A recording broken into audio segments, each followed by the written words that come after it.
Fala aí, gente, eu sou o Lucas Docas e nesse vídeo aqui a coisa ficou séria e eu vou terminar a playlist sobre os 5 povos europeus.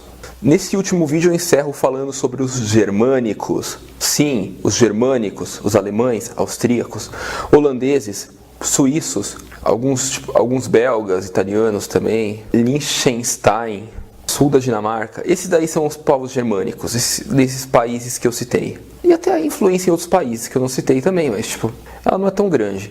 Na divisa da Alemanha com a França tem muitos germânicos também, do lado francês. E na Inglaterra tem uma influência germânica também, pelo que eu expliquei lá no vídeo dos celtas, porque eles foram saxões que entraram na Inglaterra. Os anglos são os dinamarqueses, enfim. Mas o caso da Inglaterra a gente não deve levar com tanta relevância assim a coisa, porque embora tenha tido uma influência grande, a Inglaterra é predominantemente celta e não germânica. E, enfim, esses são os povos germânicos, o povo germânico desses países assim, Holanda, Bélgica. No caso como vocês podem ver assim nesses países que eu falei, a maior parte deles foi influenciado por algum outro grupo étnico além dos germânicos. Isso porque, se vocês olharem essa região que eu citei, são todos países no meio da Europa, exatamente naquele miolo da Europa. Então eles tiveram contato com todos os outros grupos étnicos europeus.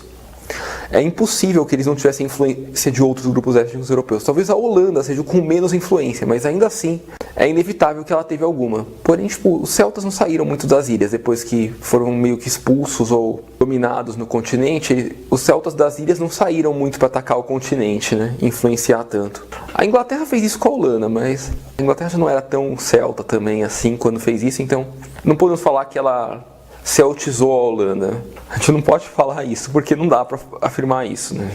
Mas, de certa forma, os belgas foram latinizados, porque foram dominados pela França. Boa parte dos suíços ali também, suíços, parte da Itália ali, sofreram grande influência latina. E até algumas partes da Alemanha sofreram grande influência latina francesa. No caso da Suíça, a influência latina é mais italiana do que francesa, ou em igual proporção dos dois. E os alemães também, boa parte deles, e os austríacos também foram muito influenciados pelos eslavos. Foram bem eslavizados em alguns pontos. Então, é um grupo étnico exatamente no centro da Europa. Foi influenciado por todos os povos europeus. Os germânicos estão lá há muito tempo. Sim, desde antes de Roma. E uma parte deles já foi latinizado no avanço de Roma ainda. Outra parte foi durante a Idade Média. Mas, eles sofreram influência de Roma direto. Muitos cidadãos romanos eram de origem germânica. Então, os germanos foram influenciados por Roma e depois também.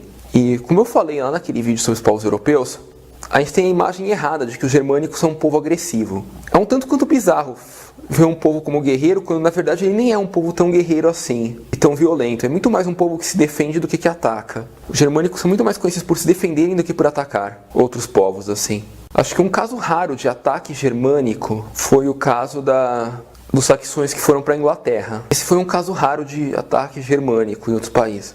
Porque a gente não vê muito isso em outros casos. Lembrando, estou considerando germânico mesmo, não aquele germânico nórdico que tem um pouquinho de sangue germânico e se misturou com os povos do norte, assim. Mas enfim, esses germânicos, eles são um povo muito mais se defende, que é um povo defensivo do que um povo que ataca, assim, agressor. E a gente relata isso em vários aspectos. Primeiro em Roma, que Roma foi tomando o território deles e os forçando cada vez mais para dentro do continente e para o norte. Esse é o primeiro caso de agressão que a gente relata dos germânicos, que eles sofreram. Outro caso de agressão foi no surgimento do Império Franco, o Império Carolíngio, Carlos Magno. Sim, ele também atacou os germânicos. Posteriormente, ele acabou se aliando a eles para poder derrotar os eslavos que vinham do leste. Mas, ele também atacou os germânicos durante um tempo, o Império Carolíngio. Não Carlos Magno. Carlos Magno morreu, acho que quando ele morreu, ainda não tinha os eslavos atacando, ameaçando eles. É bem isso, talvez. Mas ele também atacou os germânicos. Embora, o grande feito dos carolíngios tenha sido atacar os mouros na Península Ibérica, né? Então, eles também sofreram agressões nesse ponto dos latinos. Embora os francos tenham sido um povo latino que, no final de Roma, como vamos dizer, os francos eram um povo germânico antes de Roma, chegou os romanos, latinizaram eles. Aí eles eram germânicos latinizados. Então, eles eram meio que germânicos de sangue. Controvérsias também, né? Há controvérsias porque, eles estavam há muito tempo juntos, os latinos já estavam bem misturados, né? Mas, originalmente eles eram germânicos de sangue, mas eles foram muito latinizados. E aí depois passaram a atacar os germânicos mais puros. Aí após isso, aí sim vieram as invasões eslavas. E nórdicas. Sim, os nórdicos e os eslavos eram os dois povos mais agressivos durante a Europa medieval. E os nórdicos nem tanto, porque o território deles ficava meio afastado por mar dos germânicos, mas os eslavos principalmente, né, porque tipo, tinha muita fronteira terrestre, entraram em várias guerras expansionistas contra eles. E ocorreu, como eu falei, a Guerra da Carantânia, a Guerra da Prússia, ou da Polska. Sim, os polscos e carantânios atacaram... Os carantânios atacaram os austríacos. Não só os austríacos, atacaram os alemães também, mas tipo, os carantânios atacaram gente demais, por isso que perderam a guerra. Já os polscos atacaram somente os reinos pequenos do norte da Alemanha, ali, que ainda eram mais de um reino. Então aí eles venceram e formaram a Prússia, que era um povo de maioria populacional germânica, mas tipo governantes eslavos. E a parte oriental era Pomerânia, por exemplo, aquela área da Pomerânia, da Teutônia. Teutônia hoje é Kaliningrado, na Rússia. E a Pomerânia é o norte da Polônia, e o litoral da Polônia. Aquela área ali é bem eslava, né? Então, tipo, ali eles sofreram forte influência eslava. E na península de Jutland, acho que é assim que pronuncia, né? Jutland, que é a península da Dinamarca, mas que vocês podem ver que toda a base da península fica na Alemanha e não na Dinamarca. Ali também foi uma zona de muita influência nórdica, porque ali é o contato terrestre que eles tinham com os nórdicos. Então ali eles sofreram muita influência nórdica. E lá eles viveram no centro da Europa. Só que com o passar do tempo eles aprenderam a se defender e a se adaptar aos outros povos vizinhos. Então, tipo, acho que germânico puro mesmo, já não existe mais. É meio até complicado falar em um povo puro até hoje, mas tipo, entre os germânicos é mais complicado ainda, que nem a Inglaterra, né? Virou uma mistura de outros povos tão grande, outras influências e coisas assim, que não tem mais como falar que é uma coisa pura, uma cultura pura, assim. Não tem mais isso.